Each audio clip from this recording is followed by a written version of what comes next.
So ಯಶಸ್ ಅವರ ಹಿನ್ನೆಲೆ ಬಗ್ಗೆ ಹೇಳೋದಾದ್ರೆ ಯಾವ ಊರಿನವ್ರು ನೀವು, ಮತ್ತು ಈ ನಟನೆ ಬಗ್ಗೆ ಆಸಕ್ತಿ ಹೆಂಗೆ ಹುಟ್ಟುಕೊಳ್ತು ನಿಮಗೆ? ಸೊ ಮನೇಲೆಲ್ಲ ಯಾವ ರೀತಿ ಇದಕ್ಕೆ ಪ್ರೋತ್ಸಾಹ ಕೊಟ್ಟರು, ಅಥವಾ ನಾನು ಆ್ಯಕ್ಟಿಂಗ್ ಮಾಡ್ತೀನಿ ಅಂದ ತಕ್ಷಣ ಬಿಟ್ಬಿಟ್ರೆ ಆಯ್ತಪ್ಪ ಮಾಡ್ಕೋಬೇಕು ಅಂತ ಹೆಂಗಿತ್ತು? ಹಿನ್ನೆಲೆ ಬಗ್ಗೆ ಸ್ವಲ್ಪ ಹೇಳೋದಾದ್ರೆ, ತಂದೆ ತಾಯಿ, ಎಷ್ಟು ಜನ ಮಕ್ಕಳು, ಅದ್ರ ಬಗ್ಗೆ ಎಲ್ಲ ಹೇಳಿ. ನಾನು ಮಂಡ್ಯದಲ್ಲಿ ಹುಟ್ಟು ಬೆಳೆದ ಹುಡುಗ. ನನ್ನ ಒಬ್ಬನೇ ಮಗ. ಮಂಡ್ಯ ಸಿಟಿನೇ ಒಬ್ಬನೇ ಮಗ ನಾನು. ಸಿಂಗಲ್ ಚೈಲ್ಡ್ ನಾನು. ಅಂದ್ರೆ ಫಿಲ್ಮ್ಸ್ ಅಂದ್ರೆ ನಂಗೆ ತುಂಬಾ ಇಷ್ಟ ಇತ್ತು. ಸೀರಿಯಲ್ಸ್ ಅಂತಲ್ಲ, ಇನ್ ಪರ್ಟಿಕ್ಯುಲರ್ ಫಿಲ್ಮ್ಸ್ ಅಂದ್ರೆ, ಮೂವೀಸ್ ಅಂದ್ರೆ ತುಂಬಾ ಕ್ರೇಜ್ ಇತ್ತು ನನಗೆ. ಹೆಂಗೆ ಅಂದ್ರೆ ವಾರಕ್ಕೆ ಒಂದು ಫಿಲಮ್ ನೋಡ್ಲೇಬೇಕು ನಾನು. ತಿಂಗ್ಳಿಗೆ 4 ಟಾರ್ಗೆಟ್ ಹಾಕೊಂಡ್ಬಿಟ್ಟಿದೆ. ನಮ್ಮ ತಾತನ ಜೊತೆನಾರು ಆಗ್ಲಿ, ಫ್ರೆಂಡ್ಸ್ ಜೊತೆನಾರು ಆಗ್ಲಿ. ಚಿಕ್ಕ ವಯಸ್ಸಲ್ಲಿ ಇದು ಹೇಳ್ತಾರೆ, ಸ್ಕೂಲಲ್ಲಿ ಇದ್ದಾಗ ನಾನು. ಇವಾಗ ತರ ಡಿಜಿಟಲ್ ಫೋನ್ ಎಲ್ಲ ಇರ್ತಿರ್ಲಿಲ್ವಲ್ಲ ಅವಾಗ. ಅಂದ್ರೆ ತುಂಬಾ ವಯಸ್ಸಾಗಿಲ್ಲ ನನಗೆ. ಮೂವೀಸ್ ಥಿಯೇಟ್ರಲ್ಲಿ ನೋಡ್ಬೇಕು ಅಂತ ಭಾರಿ ಆಸೆ ಇರ್ತಿತ್ತು. ಅದಕ್ಕೆ ತಿಂಗಳಿಗೆ ಒಂದು 4 ಮೂವಿ ನೋಡ್ಲೇಬೇಕು ಅಂತ ಫಿಕ್ಸ್ ಆಗ್ಬಿಡ್ತಾ ಇದ್ದೆ. ನಮ್ಮ ತಾತನ ಕ್ರೇಜು ಸ್ವಲ್ಪ ಜಾಸ್ತಿ. ನಮ್ಮ ತಾತ ಅವ್ರಿಗೆಲ್ಲ ಮೂವಿ ಕ್ರೇಜ್. ತಮಿಳ್, ತೆಲುಗು ಯಾವ್ದಾದ್ರು ಫಿಲಮ್ ಇದ್ರು ನಾನು ಕರ್ಕೊಂಡು ಹೋಗ್ಬಿಡ್ತಿದ್ರು. ಅದಕ್ಕೆ ಹಂಗಿಗೆ ಫಿಲಮ್ ಕ್ರೇಜ್ ಇತ್ತು. ನಾನು ಯಾವಾಗ ನೋಡಕ್ಕೆ ರೆಸ್ಟ್ರಿಕ್ಷನ್ ಇಲ್ಲ ಮನೇಲಿ. ಅವ್ರಿಗೆ ಗೊತ್ತಾಗ್ಬಿಟ್ಟಿದ್ ಇವ್ನು ಏನಾರು ಆಗ್ಲಿ ಫಿಲಮ್ ಅಂದ್ರೆ ಇವ್ನು ಕೇಳಲ್ಲ ಅಂತ ಅನ್ಬಿಟ್ಟು. ಬಟ್ ಆದ್ರೆ ನಾನು ಡೀಪ್ ಡೌನ್ ಯಾರಿಗೂ ಹೇಳ್ತಿರ್ಲಿಲ್ಲ. ಯಾಕೆಂದ್ರೆ ನನ್ಗದೊಂದು ಇತ್ತು, ಏನಾದ್ರು ಆಗ್ಲಿಲ್ಲ ಅಂದ್ರೆ ಯಾಕೆ ಬೇಕು ಅಂತ ಅನ್ಬಿಟ್ಟು. ನನ್ ನೆಕ್ಸ್ಟ್ ಸ್ಟೇಜನ್ನು ಇವಾಗ್ಲೂ ಅಷ್ಟೇ ಹೇಳಕ್ಕೆ ಎಲ್ರಿಗೂ ಹೆದರಿಕೆ. ಏನಾದ್ರು ಮಾಡ್ಬಿಟ್ಟೆ ಏನಾದ್ರು ಸ್ವಲ್ಪ ಗೊತ್ತಾಗ್ಲಿ, ಸುಮ್ನೆ ಅದಕ್ಕಿಂತ ಮುಂಚೆ ಯಾಕೆ ಹೇಳೋದು ಅಂತ ಅನ್ಬಿಟ್ಟು. ಅದಕ್ಕೆ ಇಂಜಿನಿಯರಿಂಗ್ ಮಾಡಿದೆ. ಅಪ್ಪ ಅಮ್ಮ ಹೇಳಿದ್ರು. ಅಂದ್ರೆ ಅವ್ರಿಗೆ ಮೆಡಿಕಲ್ ಮಾಡ್ಬೇಕಿತ್ತು ಅಂತ ನಮ್ಮ ಅಮ್ಮಂಗೆ ಭಾರಿ ಆಸೆ ಇತ್ತು. ಸ್ಟೂಡಿಯಸ್ ಸ್ಟೂಡೆಂಟ್ ಕೂಡ ಆಗಿದ್ರ? ನಾನ್ ಟಾಪರೇ ಇದ್ದೆ. ಫಸ್ಟ್ ಬೆಂಚರ್ ಅಲ್ಲ, ಲಾಸ್ಟ್ ಬೆಂಚರ್ ಇಂದ ಟಾಪರ್ ಆತರ. ನಂದು ಆಲ್ಮೋಸ್ಟ್ 95 ಹಂಗೆ ಪರ್ಸೆಂಟೇಜ್ ಎಲ್ಲ ಇದ್ದಿದ್ದು. ಸ್ಕೂಲಿಂಗ್ ಅಂದ್ರೆ ಪ್ರೈಮರಿ, ಹೈಸ್ಕೂಲ್ ಎಲ್ಲ ಮಂಡ್ಯದಲ್ಲ? ಎಲ್ಲ ಮಂಡ್ಯ. ಕಾಲೇಜ್ ಪಿಯುನು ಮಂಡ್ಯದಲ್ಲೇ ಓದಿದ್ದು ನಾನು. ಗೌರ್ಮೆಂಟ್ ಕಾಲೇಜಲ್ಲಿ ಓದಿದ್ದು ನಾನು. ಆಮೇಲೆ ನಾನು ಗೌರ್ಮೆಂಟ್ ಕಾಲೇಜಲ್ಲಿ ಓದಿ ಚೆನ್ನಾಗಿ CET ರ್ಯಾಂಕ್ ತಗೊಂಡು RV ಕಾಲೇಜಲ್ಲಿ ನನಗೆ ಸೀಟ್ ಸಿಕ್ಕಿದ್ದು. ಆವಾಗ ಅದಕ್ಕೆ ನಮ್ಮ ಮೆರಿಟ್ ಸೀಟ್ ಅಲ್ಲೇ. ಹೌದು, ಇಂಜಿನಿಯರಿಂಗ್. ಎಷ್ಟು ಬಂದಿತ್ತು ರ್ಯಾಂಕಿಂಗ್ ಎಲ್ಲ? ನಂದು ಅರೌಂಡ್ 5K ಏನೋ ಬಂದಿತ್ತು CET ರ್ಯಾಂಕ್. 5000 ಬಂದಿತ್ತು. ಇಂಜಿನಿಯರಿಂಗ್ ಯಾವ branch? EC, electronics and communication. RV college, Bengaluru college. ಹೌದು. ಅದು ಮಾಡಿದ್ಮೇಲೆ ಅಂದ್ರೆ ಆಗ್ಲೂ ಇತ್ತಲ್ವಾ? ಅದು ಮಾಡಾದ್ಮೇಲೆ ಇತ್ತು ಒಳಗಡೆ. ಬಟ್ ನಾನು ಎಲ್ಲೂ ಯಾವ ಶೋಸ್ ಮಾಡ್ತಿರ್ಲಿಲ್ಲ. ನಾನು ಹೆಂಗೆ ಅಂದ್ರೆ ಚಿಕ್ಕ ವಯಸ್ಸಲ್ಲೆಲ್ಲ ಆನ್ಯುವಲ್ ಡೇ ಅದೆಲ್ಲ ಇರ್ತಿತ್ತಲ್ಲ, ಎಲ್ಲದರಲ್ಲೂ ಡ್ಯಾನ್ಸ್ ಚೆನ್ನಾಗಿ ಮಾಡ್ತಿದ್ದೆ ಅಂತ ಮುಂದೆ ನಿಲ್ಸ್ತಿದ್ರು. ನಾನೇ ಎಲ್ಲ ಕಡೆ ಹೀರೋ ಆಗ್ತಿದ್ದೆ, ಬಟ್ ತಲೆ ಎತ್ತು ನೋಡ್ತಿರ್ಲಿಲ್ಲ. ನನ್ಗೆ ಅಷ್ಟು ಸ್ಟೇಜ್ ಫಿಯರ್ ಇರ್ತಿತ್ತು. ಅದಕ್ಕೆ ಅದೊಂದು ಸ್ವಲ್ಪ ಕಂಪ್ಲೇಂಟ್ ಇತ್ತು. ಅದಕ್ಕೋಸ್ಕರ ನಾನು ಇಲ್ಲೆಲ್ಲೂ ಮಾಡಲಿಲ್ಲ. ಸ್ವಲ್ಪ ಪ್ರಿಪೇರ್ ಆಗೋಣ ಅಂತ ಅಂದ್ಬಿಟ್ಟೆ. ಆರಾಮ್ ಟೈಮ್ ತಗೊಂಡು ಥಿಯೇಟರ್ಗೆ ಹೋಗಿ ಆಮೇಲೆ ಈ ಕೆಲಸನೂ ಮಾಡ್ತಾ ಇದ್ದೆ ಒಂದು ಗ್ಯಾಪಲ್ಲಿ ಸ್ವಲ್ಪ ದಿವಸ. ಆಮೇಲೆ ಇಂಜಿನಿಯರಿಂಗ್ ಓದಾದ್ಮೇಲೆ ಕೆಲಸ ಸ್ಟಾರ್ಟ್ ಮಾಡಿದೆ. ಆಮೇಲೆ ಗೊತ್ತಾಯ್ತು 9 to 5 ನಾನು ಇಲ್ಲಿದ್ರೆ ಇಲ್ಲೇ ಸ್ಟಕ್ ಆಗ್ಬಿಡ್ತೀನಿ. ಪ್ರಾಬಬ್ಲಿ ಇಲ್ಲಿ ಬರ್ತಾರ ಸ್ಯಾಲ್ರಿ ಫಿಕ್ಸ್ ಆಗಿ, ಹೆಂಗಿದ್ರು ರಿಜಿಟ್ ಸ್ಯಾಲ್ರಿ ಬರ್ತಾ ಇದೆಯಲ್ಲ, ಯಾಕೆ ಬೇಕು ರಿಸ್ಕ್ ತಗೊಳ್ಳಲ್ಲ ಅಂತ ಅನ್ಕೊಂಡ್ಬಿಡ್ತೀನಿ ಅಂದ್ಬಿಟ್ಟೆ ಹೊರಗಡೆ ಬಂದೆ. ಅಂದ್ರೆ ಅದಕ್ಕೆ ಪೇರೆಂಟ್ಸ್ ಓಕೆ ಅಂತ ಹೇಳಿದ್ರೆ? ಅದಕ್ಕೆ ಇನಿಷಿಯಲಿ ಇಲ್ಲ ಅಂದ್ರು. ನಾನು ಅದಕ್ಕೆ 1 ವರ್ಷ ಟೈಮ್ ಕೇಳಿದೆ. 1 ವರ್ಷ ಟೈಮ್ ಕೊಡಿ, ಏನೂ ಆಗಿಲ್ವಾ, ನಾನು ವಾಪಸ್ ನೀವೇನು ಹೇಳ್ತೀರಾ ಆ ಕೆಲ್ಸಕ್ಕೆ ಹೋಗ್ತೀನಿ, ಇಲ್ಲಾಂದ್ರೆ MS ಮಾಡಕ್ಕೆ ಹೋಗ್ತೀನಿ ಏನಾದ್ರು. ಅದಕ್ಕೆ ನಾನು ಆಡಿಯನ್ಸ್ಗೂ ಏನು ಹೇಳೋದಂದ್ರೆ, ಅಪ್ಪ ಅಮ್ಮ ಬಿಡ್ತಾರೆ, ಬಟ್ ಆದ್ರೆ ಅವ್ರಿಗೇನೋ ಒಂದು ನಂಬಿಕೆ ಅನ್ನೋದು ಬೇಕು. ಸೊ ಅದಕ್ಕೋಸ್ಕರ ನಾನು ಅದಕ್ಕೆ 1 ವರ್ಷ ಟೈಮ್ ಕೇಳಿದ್ದೆ ಅವ್ರಿಗೆ. 1 ವರ್ಷದ ಮೇಲೆ ನನ್ನ ಕೈಲಿ ಆಗ್ಲಿಲ್ವ ಏನು ಪ್ರೂವ್ ಮಾಡಕ್ಕೆ, ನಾನು ವಾಪಸ್ MS ಮಾಡ್ತೀನಿ ಇಲ್ಲಾಂದ್ರೆ ಕೆಲ್ಸಕ್ಕೆ ಹೋಗ್ತೀನಿ ಅಂತ ಕೇಳಿದೆ. ಲಕ್ಕಿಲಿ ಡಿಸೆಂಬರ್ಗೆ 1 ವರ್ಷ ಮುಗಿತಾ ಇತ್ತು. ಡಿಸೆಂಬರ್ 2025ಗೆ ಅವಾಗ ಪ್ರಾಜೆಕ್ಟ್ ಓಕೆ ಆಗಿದೆ. ನವೆಂಬರ್ಗೆ ಓಕೆ ಆಯ್ತು ಪ್ರಾಜೆಕ್ಟ್. 2-3 ಟೇಕ್ ಆಫ್ ಆಗಿ ಸ್ವಲ್ಪ ಇಳಿದಿತ್ತು ಹಂಗೆ. ಎಲ್ಲೋ ಹೋಪ್ ಸೀರಿಯಲ್ಸ್. ನನಗೆ ಎಂಟರ್ ಆಗೋದು ಹೆಂಗೆ ಅಂತ ಗೊತ್ತಿರ್ಲಿಲ್ವಲ್ಲ ಇಂಡಸ್ಟ್ರಿ. ಆಮೇಲೆ ಸುಮಾರು ಜನ, ಕರೆಕ್ಟ್ ನನ್ನ DMs ಅಲ್ಲಿ ಅದು ಇತ್ತು, ನಾವು ಇಂಡಸ್ಟ್ರಿಗೆ ಬರಬೇಕು ಸೀರಿಯಲ್ಗೆ. ನಾನು ವಿತೌಟ್ ಬ್ಯಾಕ್ ಗ್ರೌಂಡ್ ಬಂದಿರೋದ್ರಿಂದ ನನ್ನ ಸುಮಾರು ಜನ ಕೇಳ್ತಾ ಇದ್ದಾರೆ. ಅಂದರೆ ನಾನು ಬಂದಿದ್ದು ಹೆಂಗೆ ಅಂತ ನಾನು ಹೇಳ್ತೀನಿ, ಬೇರೆಯವ್ರದ್ದು ನನಗೆ ಗೊತ್ತಿಲ್ಲ. ನನಗೆ ಒಂದು ಸಿಂಗಲ್ ಪಾಯಿಂಟ್ ಆಫ್ ಕಾಂಟ್ಯಾಕ್ಟು ಇರಲಿಲ್ಲ ಇಲ್ಲಿ ಇಂಡಸ್ಟ್ರಿ ಒಳಗಡೆ, ಯಾರ್ದು ಹೆಂಗೆ ಹೋಗ್ಬೇಕು ಅಂತ. ಇನಿಷಿಯಲಿ ಫ್ಯೂ ಡೇಸ್ ಹೆಂಗೆ ಅಂದರೆ, ನಾನು ಕಾಲೇಜೆಲ್ಲ ಮುಗಿಸ್ಕೊಂಡು ಒಂದೊಂದು ದಿವಸ ಗಾಂಧಿನಗರ್ಗೆ ಹೋಗ್ತಿದ್ದೆ. ಸುಮ್ಮನೆ ಗಾಂಧಿನಗರ್ಗೆ ಹೋಗ್ತಿದ್ದೆ. ಯಾಕೆಂದ್ರೆ ಗಾಂಧಿನಗರ್ಗೆ ಅಂತ ಹೇಳ್ತಿದ್ರಲ್ಲ, ಚಿಕ್ಕ ವಯಸ್ಸಿಂದ ಅದೆಲ್ಲ ಕೇಳ್ತಿದ್ವಲ್ಲ ಅಂತ ಅಂದ್ಬಿಟ್ಟು ಹೋಗ್ಬಿಟ್ಟು ಅಲ್ಲಿ ಸುತ್ತಾಡ್ತಿದ್ದೆ. ಜಾಸ್ತಿ ಏನಿಲ್ಲ, 1-4 ದಿವಸ ಸುತ್ತಾಡಿದ್ದೀನಿ. ಎಕ್ಸಾಜರೇಟು ಎಲ್ಲ ಮಾಡೋದು. ಅದಕ್ಕೆ 1-4 ದಿವಸ ಹೋಗ್ತಿದ್ದೆ. ಸುಮ್ಮನೆ ಹಿಂಗೆ ಅದೆಲ್ಲ ಒಂದಷ್ಟು ನೋಡಿದೆ, ಬೋರ್ಡ್ಗಳು, ಪ್ರೊಡಕ್ಷನ್ ಹೌಸ್ಗಳದ್ದು ಅದೆಲ್ಲ ನೋಡಿದೆ. ಓಕೆ ಹಿಂಗಿರುತ್ತೆ, ಹೆಂಗೆ ಅಪ್ರೋಚ್ ಮಾಡೋದು ಅವ್ರಿಗೊಂದು ಪೋರ್ಟ್ಫೋಲಿಯೋ. ಅವ್ರು ಕೇಳಿದಾಗ ಪೋರ್ಟ್ಫೋಲಿಯೋ ಬೇಕಂದ್ರು. ಆ ಪೋರ್ಟ್ಫೋಲಿಯೋಗೆ ಹೋದಾಗ ಇಷ್ಟಿಷ್ಟು ಅಮೌಂಟ್ ಆಗುತ್ತೆ ಅಂದರು. ಸೊ ನಾನು ಅನ್ಕೊಂಡೆ, ಪೋರ್ಟ್ಫೋಲಿಯೋ ಮಾಡಿಸಿ ನಾನು ಏನು ಮಾಡ್ದೇನೆ ಇದ್ರೆ ಏನು ಪ್ರಯೋಜನ ಅಂದ್ಬಿಟ್ಟು ಫಸ್ಟ್ ಥಿಯೇಟರ್ ಮಾಡೋಕ್ಕೆ ಹೋದೆ. ನಾಟಕ ಇದಕ್ಕೆ ಸೇರಿಕೊಂಡೆ, ಒಂದಷ್ಟು ನಾಟಕಗಳು ಮಾಡಿದೆ. ಅಲ್ಲಿ ನೆಟ್ವರ್ಕ್ ಬಿಲ್ಡ್ ಆಯಿತು. ಮಂಜುನಾಥ್ ಹೆಗ್ಡೆ ಸರ್ ಇವತ್ತು ನಾನು ನೆನ್ಸ್ಕೊಬೇಕು, ಥ್ಯಾಂಕ್ ಯು ಸೋ ಮಚ್ ಹೇಳ್ಬೇಕು ಸರ್ಗೆ. ಯಾವುದೇ ಇದ್ರು ಆಡಿಷನ್ಸ್ ನಾನು ಕಳಿಸ್ತಿದ್ರು ಪಾಪ ಅವರು ಸೀನಿಯರ್ ಆರ್ಟಿಸ್ಟ್ ಅವರು. ಯಾವುದೇ ಇದ್ರು ಕಳಿಸ್ತಿದ್ರು. ನಾನು ಎಲ್ಲದಕ್ಕೂ ಹೋಗಿದ್ದೀನಿ ಆಲ್ಮೋಸ್ಟ್. ಚಿಕ್ಕದು ಪ್ರೊಡಕ್ಷನ್ ದೊಡ್ಡದು ಪ್ರೊಡಕ್ಷನ್ ಯಾವ ಆ ಫಿಲಮ್ ಒಂದೊಂದು ಟೇಕ್ ಆಫೇ ಆಗಲ್ಲ ಅಂತ ಗೊತ್ತು, ಅದು ಒಂದೊಂದು ಇರುತ್ತೆ ಗೊತ್ತಾ, ಪೋಸ್ಟ್ ನೋಡಿದ್ರೆ ಗೊತ್ತಾಗುತ್ತೆ. ಅದಕ್ಕೂ ಎಲ್ಲ ಹೋಗಿದ್ದೀನಿ, ಅದಕ್ಕೂ ಎಲ್ಲ ಕೊಟ್ಬಿಟ್ಟು ಬಂದಿದ್ದೀನಿ. ಒಂದಷ್ಟು ಸ್ಕ್ಯಾಮ್ಗಳು ಆಗ್ಬೇಕಾಗಿತ್ತು, ಅದಕ್ಕೂ ಹೊರಗಡೆ ಬಂದಿದ್ದೀನಿ ಆಲ್ಮೋಸ್ಟ್.